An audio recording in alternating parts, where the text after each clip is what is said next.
Hey everybody, welcome to the Addiction Unlimited podcast, where you get to learn everything you want to know about addiction and recovery.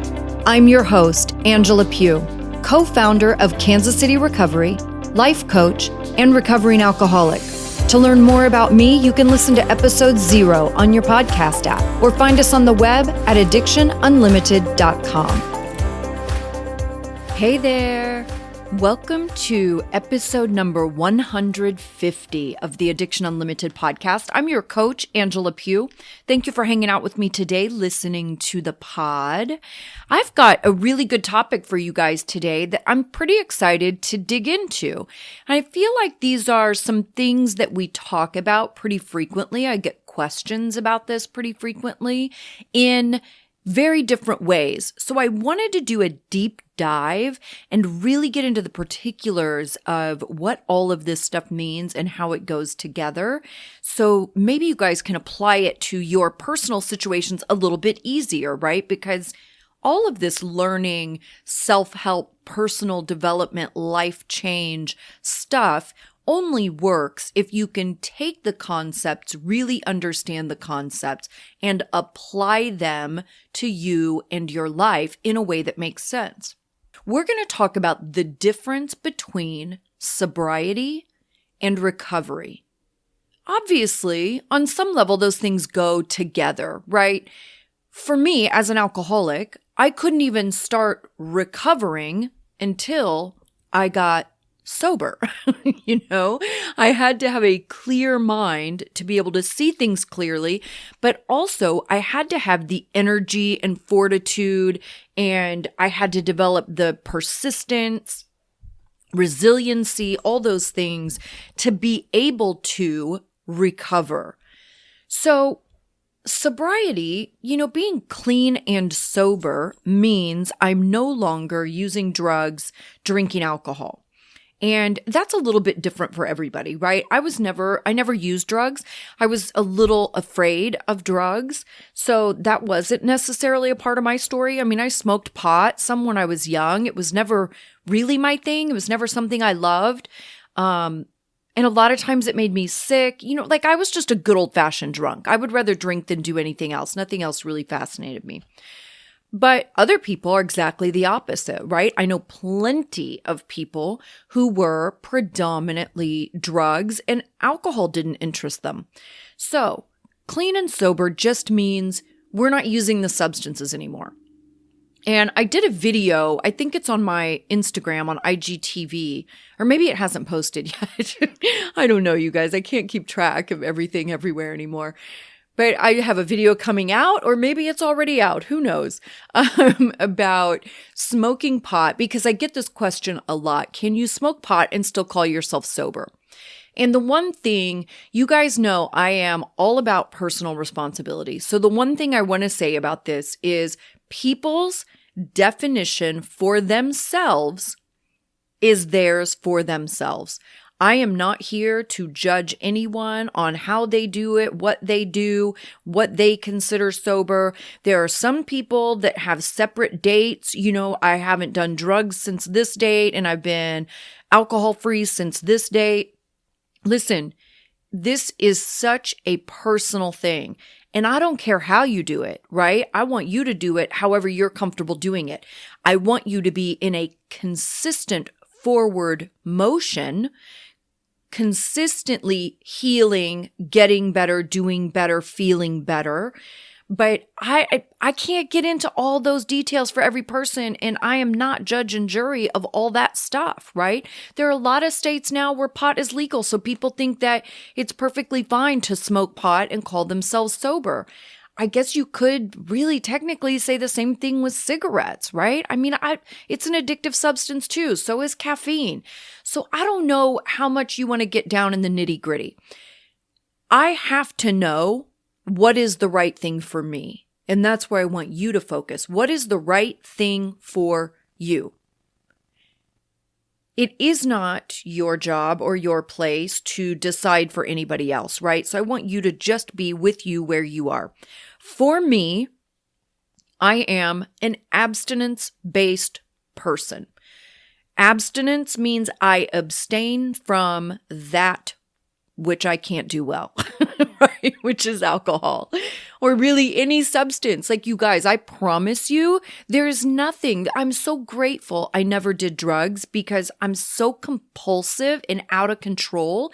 Like, if I would have started doing drugs, I probably would have died the same day. Like, I probably would have done it and just kept doing it until I died. That would have been my whole drug story because I just don't have any self-control, right? I am super compulsive, and that's the nature of addiction. I don't have a ton of control in a lot of other stuff either. And that's just who I am. So I abstain from substances, period. Now, that is for me. I am not going to smoke pot. I don't want to smoke pot. I actually take a lot of pride in not using anything. I like to constantly challenge myself to get mentally stronger, to be able to cope with things better, to not get so down, to not get so up, right? Like, I take a lot of pride in having a clear mind and being able to cope with things appropriately without any substances, right? That doesn't make it wrong if somebody else thinks it's fine to smoke pot. I don't care what anybody does as long as it's not me. Okay, that's the bottom line. As long as I am not smoking pot, I don't care what happens with pot. I don't care what pot does around the world. That's pot's business. As long as it is not in me, I'm good. Same thing with alcohol. I used to really struggle. I would have all these friends, of course, and you guys know this if you've been sober any period of time for sure. Like, people will reach out to you, your friends, when they're struggling and going through things. They'll reach out to you. Oh my gosh, I need some help. Could you please help me? And what kept happening is then they would decide to drink again. And I assume they would feel embarrassed, or I don't know exactly. I assume embarrassed. They would feel embarrassed they were drinking again, and they would stop being my friend. So I had all these people, they would just stop calling me. So I had to start telling people yes, absolutely, I will help you. I'm happy to help you. I'll go to a meeting with you, whatever you need. But if you decide to drink again, you have to still be my friend because I'm not losing a bunch of friends over drinking or not drinking. I don't care if anybody else drinks. As long as I don't drink, that's where my concern is. So I say all of that again to say, I don't want us all to be in this judgment thing, right? Being judgmental and being consumed with what other people are doing is its own sickness, right? This is one of the things that makes any group of people challenging, certainly recovery groups. But listen, I would say the same thing about church. You get a bunch of people at church and the gossipy and judgmental. I see this in neighborhoods with families, especially affluent neighborhoods. Parents reach out to me about their kids and what their kids are doing, but they're so consumed with what everybody else will think. Or they're talking about the neighbor down the street's kid who did this and did that. I'm like, just mind your own business. Mind your own business. Don't worry about what other people are doing. If we can all be a little more self-focused and less consumed with other people and their activities and talking about it and judging them, then we would all not feel so judged. Right? You get afraid to go into groups and your anxiety gets high because that's your fear of being judged. But you only fear being judged if you are also judging. That's why that fear exists in you. And when I finally figured that out, that was a game changer for me. I was so judgmental. I had something crappy to say about every situation, every type of person. This person does that, and that means they're this. I was so gross because I grew up like that. And people are pretty judgmental. And I didn't realize that until I started to change that in myself. And then you hear it so much in other people. But we're not here to judge, right? Just stay focused on yourself and what you're doing and what feels right for you and what's comfortable for you, and leave everybody else alone. There's my tangent for the day. Well, it probably won't be the only one, but maybe it's just the first one today. Okay, so let's dive into this. The difference in sobriety and recovery. Again, sobriety is just the stopping the substance. And you hear a lot of talk also in this first year of recovery, right? Like in 12 steps, we say, don't make any big changes in your first year. It's not because we have some overwhelming desire to control you and your life. It's because in your first year, you want your focus to be on one thing. You want your focus and energy to go into not drinking, period. And we're talking big changes, right? Changes that are life disrupting. I'm not talking about changing your toothpaste, right? I'm talking about getting married or getting divorced. Moving can be pretty disruptive. Now, some of that stuff is not avoidable, right? Like sometimes maybe you got a new job offer or your spouse got a job offer and you're relocating and you happen to get sober in the midst of that, right? Obviously, that relocation is going to take place, but we need to make sure that you have things in place to keep you on track, to make sure you're protected and you're protecting your sobriety, right? It's those kind of things, big life-changing things, new jobs, new cars, right? Anything, big spending of any sort. Those aren't necessarily things that you need to do in your first year. Number one, because again, you want to stay focused on one thing. Your sole focus should be on just not drinking and getting really comfortable with that. The other part of that is you don't want things and activities that are going to cause you to have high highs or low lows. You want to try to stay even because high highs and low lows are going to knock you off balance, and those are going to be triggering events. And that's going to cause more feelings, high anxiety, sadness, uncertainty, and all those things are what we drink over. That's why we say, don't make any major life changes in your first year. Just get comfortable not drinking, right? Just get comfortable with the basics. Then you can start worrying about that other stuff. But when you're really protecting your sobriety, you don't want to disrupt it. You want to be pretty chill. And so anyway, that's why we say that. Now, when you get into the recovery part, and there's not necessarily any time frame on this, I would say somewhere several months in, there's a point that you hit where you get pretty comfortable with the not drinking part, right? With the sober part or not using, whatever. You get pretty good with that, right? You're in a good place of acceptance. You know you don't want it in your life. It's not doing you any favors. You're feeling really good without it. You've got a good routine in place. You're comfortable just with the sober part. After that is when the recovery stuff starts. Again, there's no specific timeline. Like it's going to be different for everybody. It depends on how dedicated you are to your recovery routine. Like how involved are you really? How much are you really doing? Obviously, that's going to get you there faster. And how much do you want it? And how mentally, how committed are you? Are you really in and thinking this is long term and whatever? Are you still messing around with maybe one day I can drink again. I think I'll just stop for a year and then I'll probably be able to do it. If you're telling yourself that, like you're wasting all of our time. You know that's not true. You've tried it 1,000 times.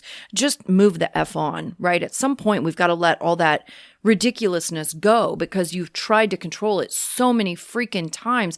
It never works. It's not going to magically work in another year or after a 60-day break or 6 months or what. It's not going to work. You know it's not going to work. You've already tried. It doesn't work. If I'm trying to control something, it's because I've already lost control. That's just the truth. So if you're playing that game with yourself still, then you're nowhere near this recovery phase, right? You're still, I'm not sure where. You're before even sobriety. Really, you're not even totally in the sobriety phase. But the recovery phase will come after that sober piece, right? After the sobriety of just getting a clear mind, a clear body. You know what my favorite phrase, I got to keep the signal clear. So sobriety is just getting the signal clear and getting comfortable with that. Then we start recovery. So this is where, recovery is healing. And this is where I say everybody is recovering from something. Because recovery is just healing, and we're all healing from different things in life. Recovery and healing is not specific to addiction. We're all recovering from various things on a daily basis. But if you look back to before you're drinking, and we're going to get a little personal today. I'm going to give you some personal deets on myself. So I'm going to use my story to kind of break this down and explain this recovery piece and what it really means. So you have before drinking, and who were you before drinking and how you were. Now, my event that kind of threw me into the drinking life was a breakup. It was my first love. I was absolutely devastated when we broke up. I was 19 years old. And it's interesting to me that sometimes when we're older, for sure, we tend to downplay those teenage relationships, right? Like they're not as significant, puppy love. We put all these terms on it. But I have to be honest with you now at 48 years old, looking back, that was probably honestly the most pure I have ever loved someone.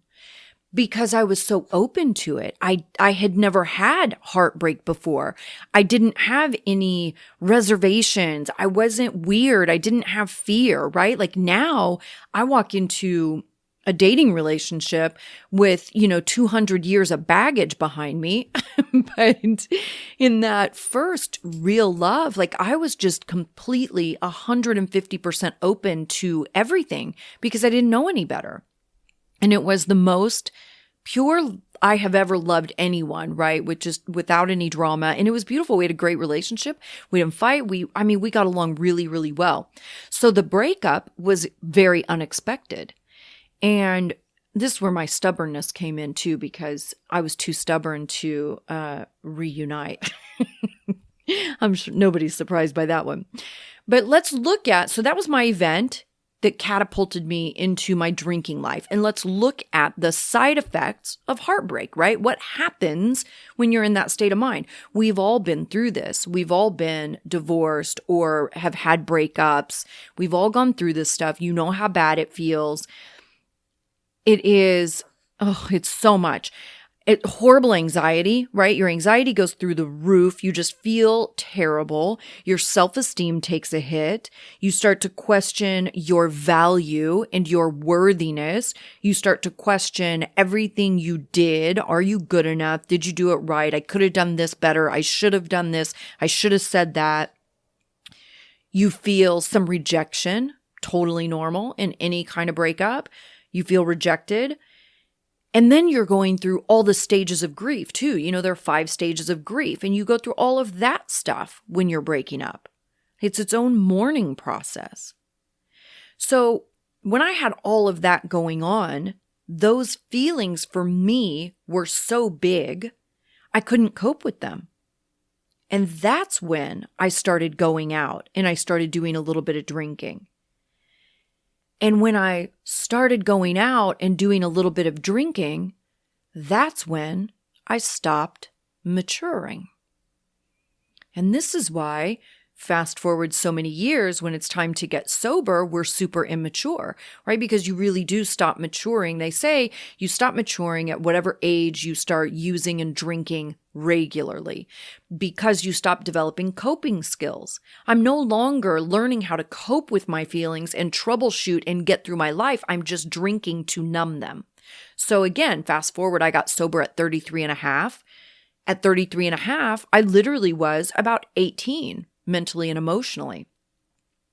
So because I never learned to cope with my feelings. I just numbed them. Now, mind you also, remember when I started drinking way back then, I wasn't drinking crazy. I wasn't out of control. I wasn't blacking out. Some people start that way, but I didn't. Probably because I'm a pretty controlled person in general.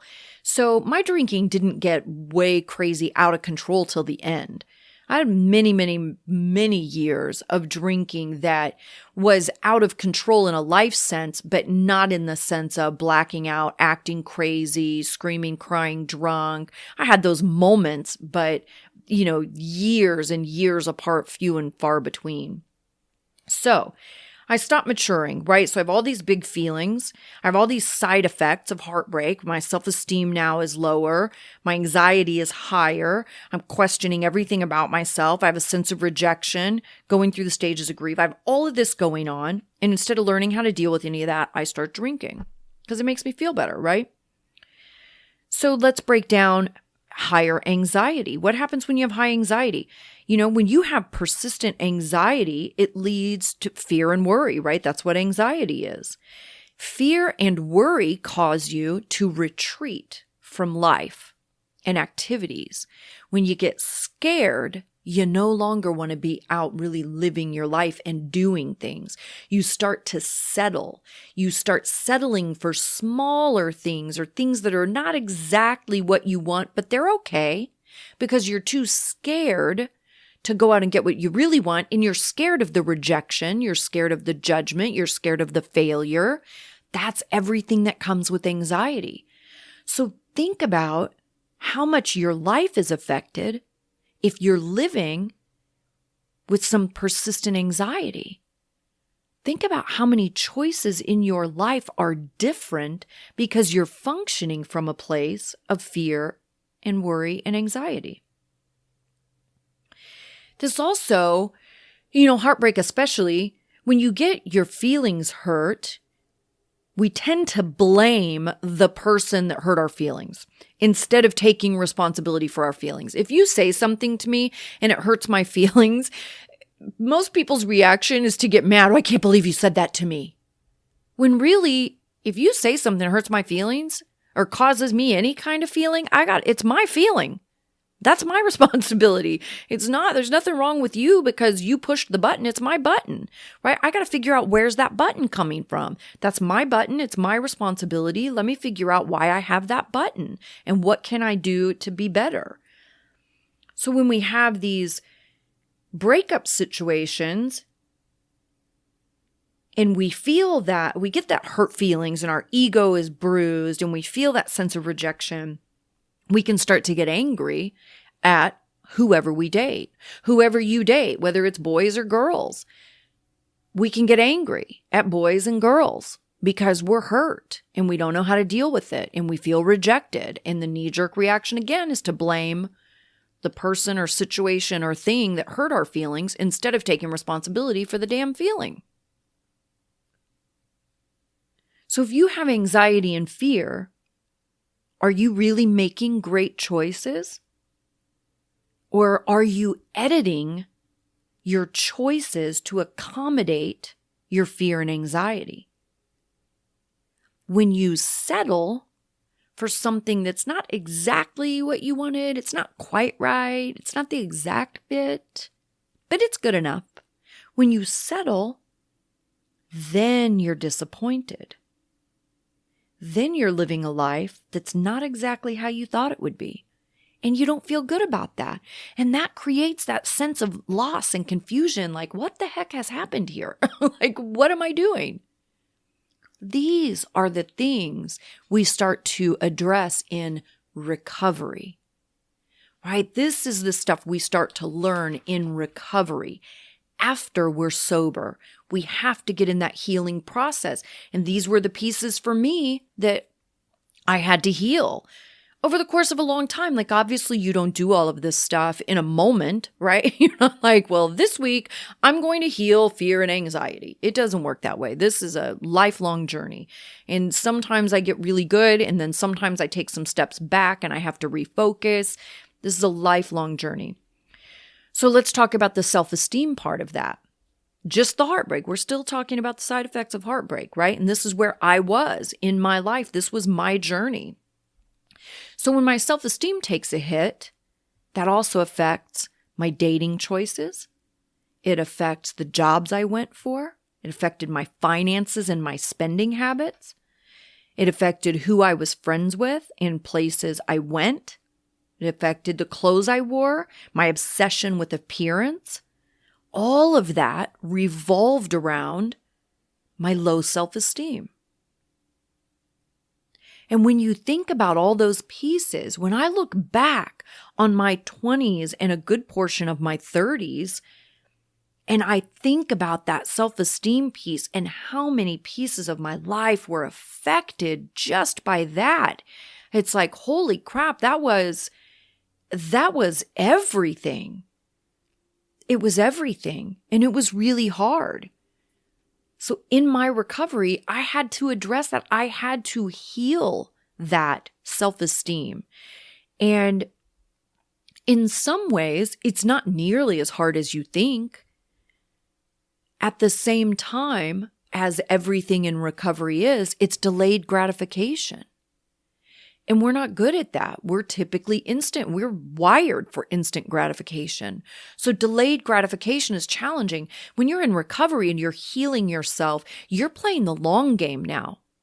This isn't about, I need to feel better right this second. This is about, okay, I know I need to do X, Y, Z because for the long term, I want to be this person. So I need to care for myself. I need to make these kinds of choices for myself, and I need to take these kinds of actions for myself, regardless of how it feels in the moment. This is the long game.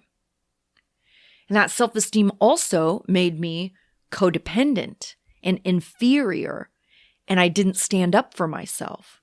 When you put all of those things together, right? Fear, worry, anxiety, low self-esteem, you put all of that together and you've got a person, I had no idea who I was because I would mold myself to match whoever I was hanging out with at the time, whatever friend group I had or whatever boy I was hanging out with, I would just be whatever they were to fit in. You know, like I had a good friend of mine, my very first friend when I moved to Los Angeles, James, who I love more than life. One of my favorite people. He's one of the greatest friends I've ever had, and I adore him. And he was my first friend when I moved to Los Angeles. I was super young. And everybody in LA goes hiking. We go hiking all the time. We hike the canyons, right? And this was something I had never done, obviously, because I'm from Kansas that is totally flat. There are no canyons to hike. But this is super popular out there. And I met James and he's like, oh yeah, let's take our dogs, go to the dog park, hike the canyon. I was like, oh yeah, I love doing that. And I went, and that became a regular thing. Not because it's who I was, but because my new friend, that's what he did, and that's what he and his dog went to do. So I was like, oh yeah, I love doing that.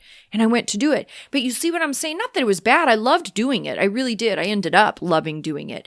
But you see what I'm saying? How I would just mold myself to match whoever I was spending time with. I wasn't intentionally choosing what I wanted in my life and going out and doing those things.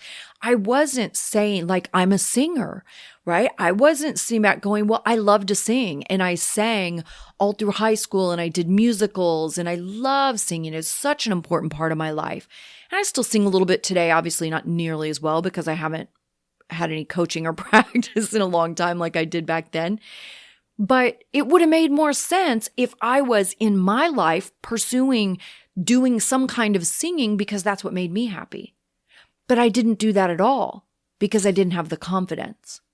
I had too much anxiety about seeking out those activities and what it would be like and embarrassing myself and fear of failure and fear of judgment. So I would never seek out those things that actually were who I am because I had too much fear. This is what recovery is. It's fixing all of my broken parts Sobriety was just stopping drinking. But I can't really get into recovery until I've got the sobriety. I have to have a clear signal to be able to get in tune with myself and see myself and love myself and heal myself. I got to have a clear signal. So recovery is challenging without the sobriety. Not that it's impossible. It's also not impossible to just quit drinking and never really heal your parts. I know plenty of people, this is in AA what we call a dry drunk, right? It's somebody who's dry, not drinking, but they're not doing any of the work to become a happier person. So they're still just angry, bitter, resentful.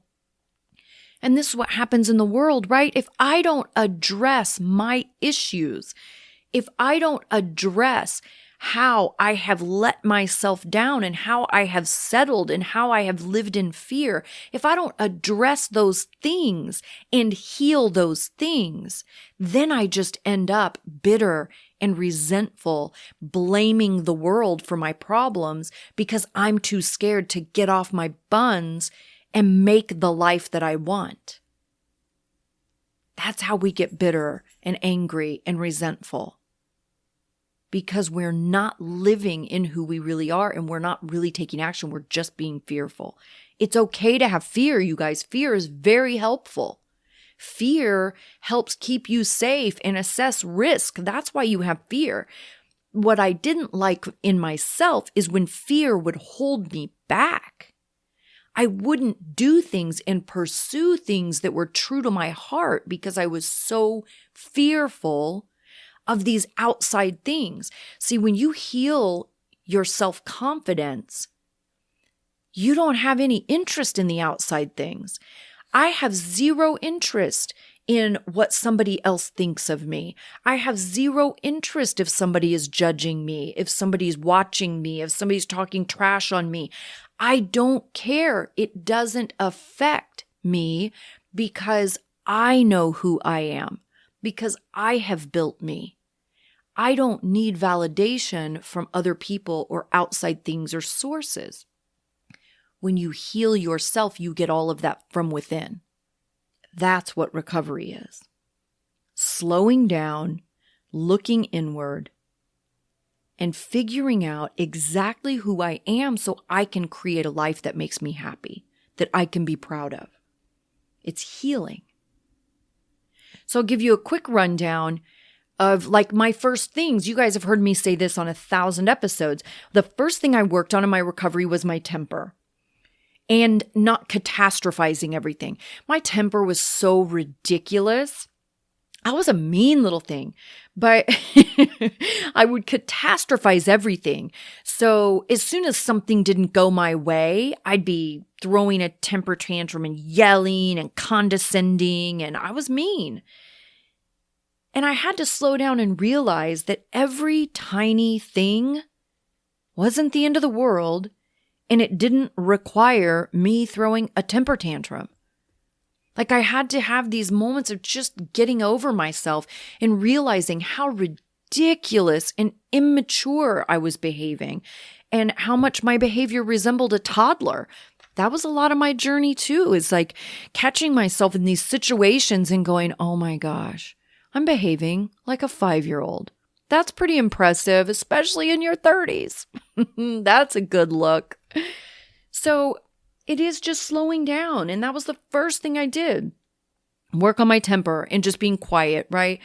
Which ties into patience, which ties into, again, not catastrophizing things. Like when something would happen, I'd have to just chill out and go, okay, this happened. What does this really mean?